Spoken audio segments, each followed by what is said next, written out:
Hey gang, AV here. Welcome to my review of the Star Wars Vintage Collection, the Mandalorian Ahsoka Tano figure. Here she is in the packaging. As you can see, she is a blister carded figure in vintage style packaging. Even says Kenner down there at the bottom to kind of get you in the feels. Classic border around the outside, just like the old fashioned Star Wars packaging used to have. You can clearly see the figure and her two accessories visible there in the bubble. Picture of Ahsoka right there from the show. Flipping it over, you get a product shots of other figures that are also available around the same time as this release. This is figure 222 in the line, VC222. A whole bunch of legal stuff down there at the bottom, and that's all I gotta say about the packaging. So let's open it up and see how cool she actually is. I was lucky enough to find her in the store.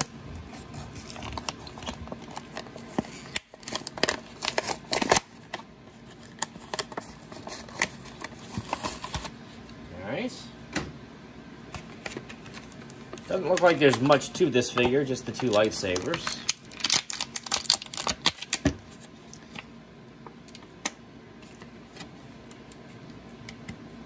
I think it would have been nice if she came with a cloak, quite frankly. Alright. Let's see. The lightsabers are taped in, kind of give me a little bit of difficulty here. Alright, there's one. I don't want to bend them. Let me get my knife out. Because I ain't got no fingernails. Alright, let's see.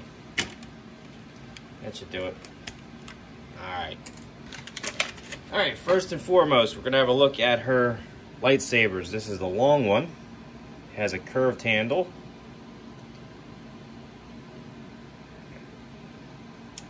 And a very, very clear blade. It's hard to tell if it's clear white or if it's got like a purple hue to it. I'm not sure. In my lighting here, it looks like it's white, but it may have a purple hue to it. I'm not sure. I think it's clear though. Here's a smaller one. Same style, just a little smaller. It actually does have a curved blade handle as well. The blade itself looks like it's crystal clear, in my lighting at least. Which I'm not used to seeing with my lightsabers, I'll be frank. Here is the figure.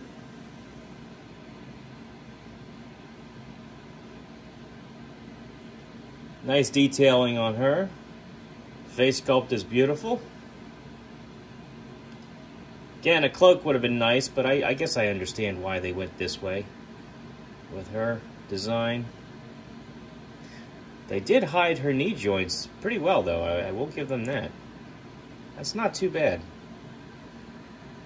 Although the knee looks kind of hideous when it's bent, but you know, at least the joint's there. Alright, so articulation-wise, head is on a barbell joint, it feels like. So you can go side to side. Her tentacles here, or hair, or whatever you want to call it, is going to definitely hinder her movement. But it is a little forgiving, a little flexible enough so that you can definitely go side to side. You can even go up a little bit and down. A little bit of a tilt, which is not too bad. Arms can do a full 360. They can go up very high, which is nice. Elbows flatten out as you saw and bend about 90 degrees. There is also a rotation there at the elbow for a full 360. Hands, you have a full 360 degree rotation. And is there a hinge? I don't think so. But wait, I could be wrong.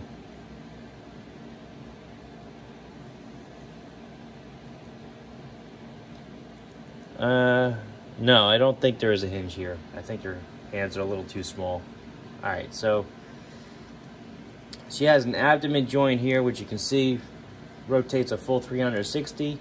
She can also bend her backwards pretty good. Forwards a little bit. Legs can go up about this high. Back about that far, which is outstanding. She has an upper thigh cut, can spin all the way around. Her knees, as I showed you earlier, can bend pretty far back, all things considered. Is there a rotation here? Kind of feels like there is, but it's a little stiff. Yeah, it's there. All right, so you can rotate the knee as well. Ankles, point your toes down all the way, up really far. And does she have?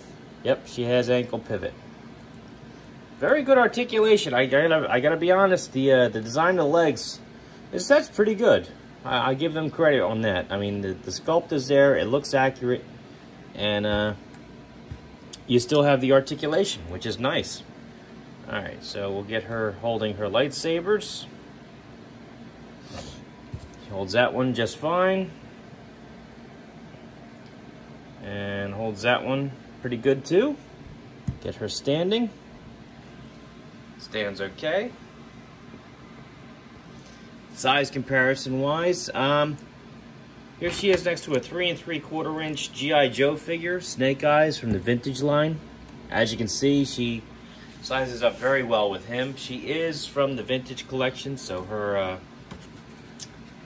proportions are going to be on the 3 3/4 inch, not the 4-inch scale.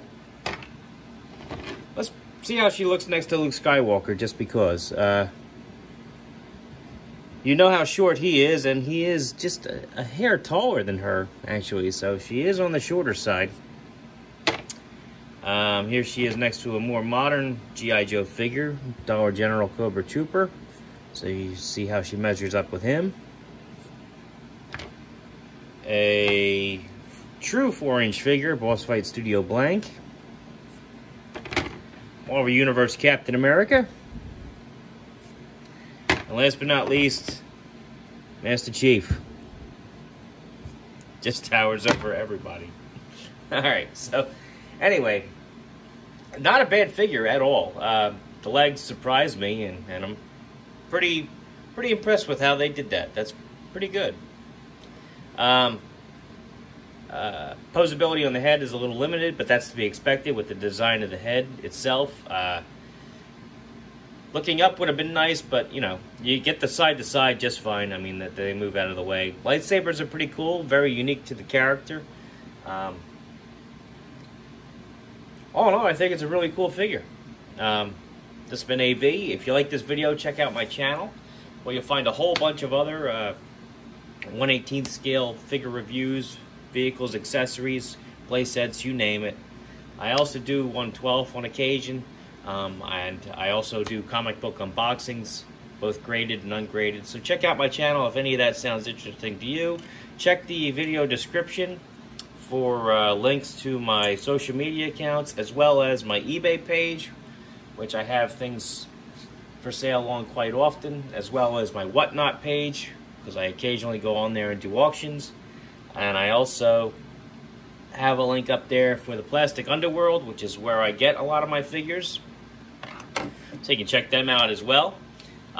If you like all of that, the content on my page, the stuff I put down in the video description, then why don't you give me a subscribe?